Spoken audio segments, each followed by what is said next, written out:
用文點先為之高質 point？90秒教識你。記住，寫 point 唔等於爆4字詞，淨係寫一堆提升自信、增強創意、引發興趣，如此類推嘅短句，並唔會令到你攞到任何嘅分數。你需要論述。咁乜嘢係論述？簡單嚟講就係你要解釋清楚點樣先至做到你所謂嘅 point。開條冇意思題解釋俾你知。試題要求考生講解參加活動如何培養專師重道嘅精神。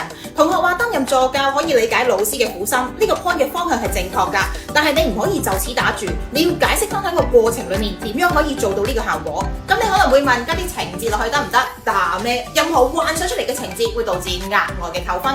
你需要嘅係運用客觀理性嘅角度，分析翻響擔任小助教呢個過程裡面點樣可以達到你所講嘅理解老師苦心嘅效果。擔任助教會見證老師喺課堂以外需要處理嘅工作，並且參與其中，令同學了解到老師除咗課堂上面嘅表現之外，背後係要用好多嘅時間去精心準備㗎，並且切身體驗到教務係有幾咁繁重，自然能夠了解老師教學嘅苦心同埋用心，心生敬意，嚟緊更加珍惜上課嘅機會，用心聽講，呢啲先叫做有效嘅論述。能夠做到以上呢一點，實用文寫作高分爆上4字頭，絕對不是夢。2024年 DSE 我有唔少嘅門生都做到呢個效果，課堂上面仲有埋真跡實證俾你睇。想知道呢實用文寫作重點就記得俾多幾個 like 支持下我啦，我哋下條影片再見。